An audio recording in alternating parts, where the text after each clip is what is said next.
Assalamualaikum warahmatullahi wabarakatuh.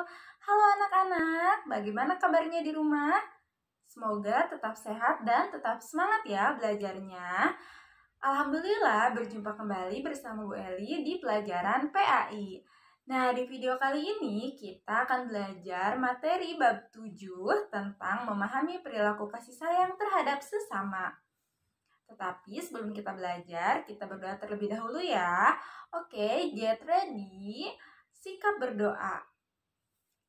Come on student, before study, let's pray together. Bismillahirrahmanirrahim.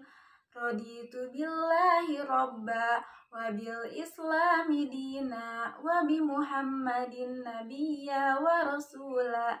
Robbi zidni ilman, warjukni fahman. Semoga Allah memberikan kita ilmu dan kepahaman yang bermanfaat. Amin. Nah, kita lanjut materi ya. Kenapa sih kita harus memiliki perilaku kasih sayang terhadap sesama?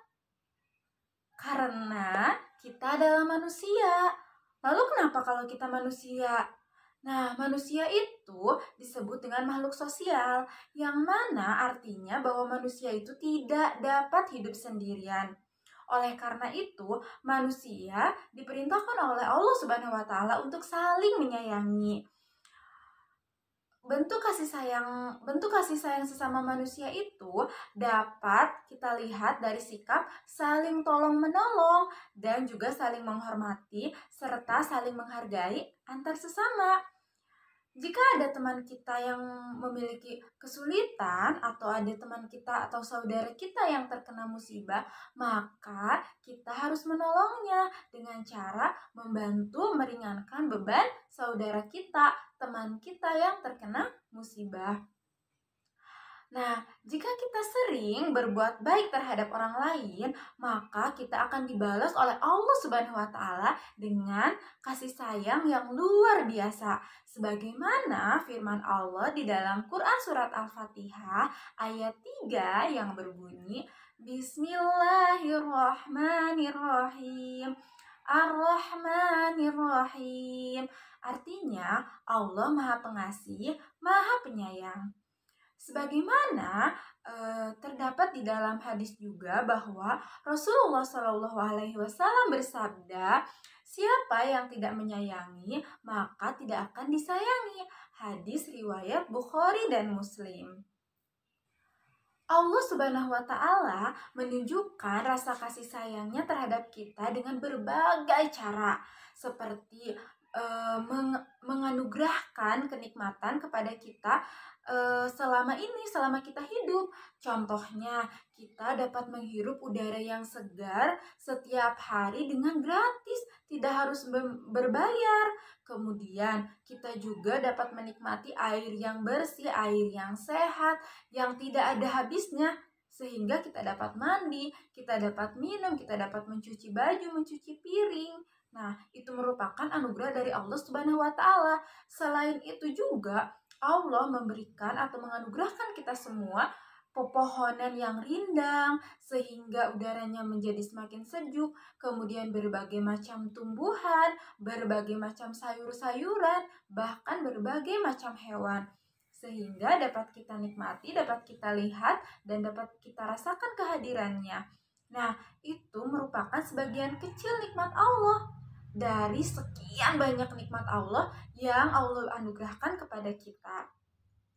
Nah, dengan demikian, maka kita sebagai umat muslim yang baik, maka kita harus bersyukur kepada Allah Subhanahu wa Ta'ala dengan mentaati perintahnya dan menjauhi larangannya, agar kita senantiasa disayang oleh Allah Subhanahu wa Ta'ala. Nah, lalu kepada siapa nih kita harus bersikap atau memiliki sikap kasih sayang itu? Nah, ada 5 ya. Yang pertama yaitu kepada orang tua kita. Yang kedua yaitu kepada guru-guru kita. Dan yang ketiga yaitu kepada teman-teman kita. Yang keempat yaitu kepada tetangga kita. Dan yang kelima, kita harus memiliki sikap kasih sayang kepada hewan dan juga tumbuhan. Nah, itu dia ya, kelima bentuk kasih sayang kita terhadap sesama makhluk hidup. Lalu kita bahas yuk satu persatu bentuk kasih sayang itu. Ayo, yang pertama yaitu bentuk kasih sayang kepada orang tua. Nah, contoh bentuk kasih sayang kepada orang tua itu apa aja ya? Yang pertama yaitu mendoakan orang tua. Kenapa kita harus mendoakan orang tua? Karena di dalam hadis juga terdapat ya bahwa ada 3 amalan yang tidak akan pernah putus walaupun kita sudah meninggal. Amalan apa aja itu? Yang pertama yaitu sedekah atau berbagi dengan ikhlas karena Allah Subhanahu wa taala. Nah, amalan sedekah itu tidak akan pernah putus ya walaupun kitanya sudah meninggal, maka amalan itu akan terus mengalir kepada kita. Yang kedua, yaitu ilmu yang bermanfaat. Nah, jika kita memiliki ilmu, maka harus kita amalkan agar bermanfaat untuk orang lain. Dan yang ketiga adalah memiliki anak yang soleh, yang senantiasa berdoa untuk orang tuanya. Nah, dengan demikian, ketiga amal itu tidak akan pernah putus walaupun orang tersebut sudah meninggal. Maka bersyukur sekali jika orang tua memiliki anak yang soleh dan soleha yang senantiasa mendoakan orang tua. Yang kedua, yaitu menuruti perintah orang tua. Nah, selain kita harus mendoakan orang tua, kita juga harus menuruti perintah orang tua kita. Jika orang tua kita menasehati kita atau meminta tolong kepada kita, maka kita harus menurutinya. Dan yang ketiga yaitu mencium tangan orang tua kita ketika kita hendak berangkat ke sekolah atau keluar rumah. Dan yang keempat yaitu mentaati perintah. Yang keempat yaitu membantu meringankan pekerjaan orang tua.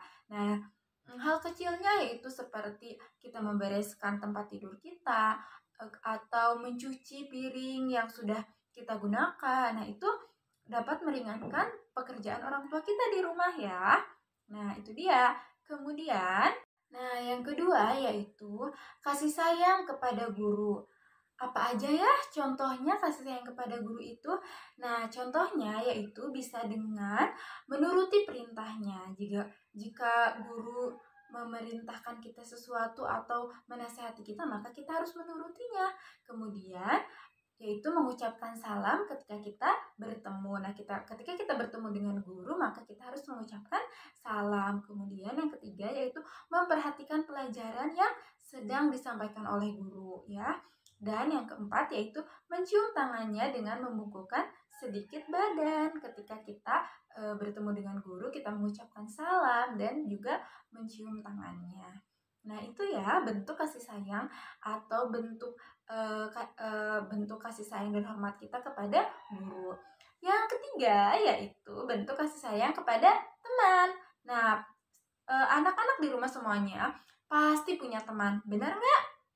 Nah, kita harus menunjukkan kasih sayang kita kepada teman kita. Dengan cara apa? Dengan cara satu, mengucapkan salam ketika bertemu. Kita sebagai umat muslim, maka ketika kita bertemu dengan teman kita, dengan siapapun, dengan guru, dengan orang tua, maka kita harus mengucapkan salam.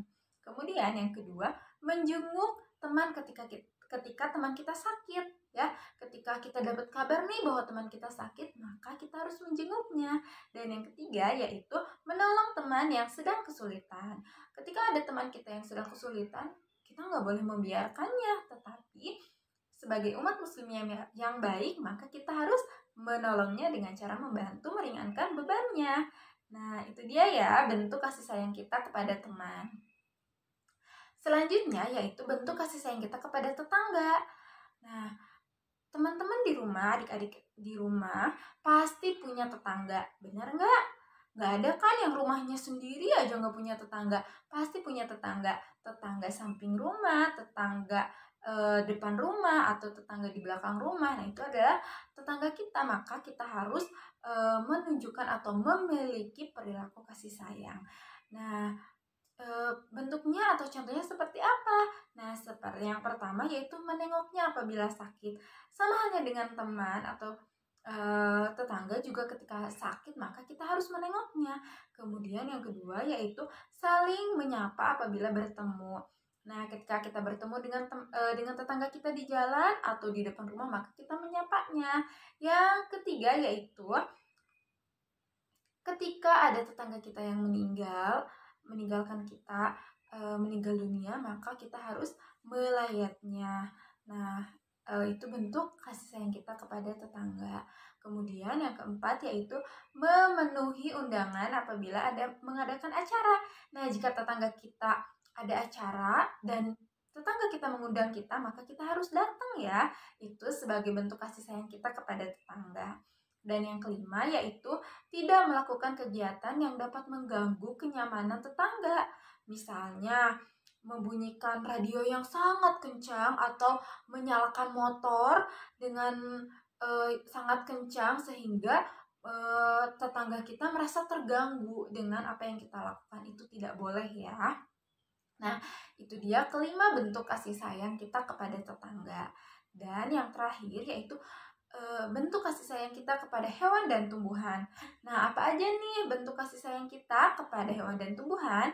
Yang pertama yaitu memberi makan dan minum apabila kita punya hewan peliharaan. Nah, jika anak-anak di rumah, adik-adik di rumah punya hewan peliharaan, maka harus dijaga ya, harus diberikan makan, harus diberikan minum. Siapa nih yang di rumahnya punya hewan peliharaan? Coba ya, pasti ada nih yang punya hewan peliharaan di rumahnya, entah itu kucing, burung ya, ikan. Nah, maka harus dijaga ya, harus diberi makan dan minum. Kemudian selanjutnya yaitu menyiram dan merawat bunga. Nah, biasanya anak perempuan nih yang suka memelihara bunga, maka harus dirawat juga bunganya ya. Bukan cuma hewan aja yang dipelihara, bukan hewan aja yang dipelihara dan diberi makan dan minum, maka tumbuhan juga, bunga juga harus disiram, harus dirawat ya. Kemudian yang ketiga atau yang terakhir yaitu tidak menyakiti hewan. Ya, kita sebagai umat muslim maka kita harus memiliki bentuk kasih sayang itu ya kepada orang tua, kepada guru, kepada teman, kepada tetangga, dan kepada hewan serta tumbuhan. Nah, itu dia ya anak-anak soleh dan soleha di rumah. Pelajaran kita hari ini yaitu tentang perilaku kasih sayang terhadap sesama. Semoga anak-anak di rumah dapat menyimaknya dengan baik ya. Nah, sekian pelajaran kali ini. Ibu tutup dengan dengan mengucapkan hamdalah bersama-sama. Alhamdulillahirabbil alamin. Oh iya, ada tugas nih untuk di rumah ya, untuk anak-adik di rumah, yaitu di halaman 57 nomor 1 sampai nomor 10 ya, untuk pilihan gandanya dikerjakan, kemudian nanti dokumentasinya dikirim ke Bu Eli. Terima kasih. Assalamualaikum warahmatullahi wabarakatuh.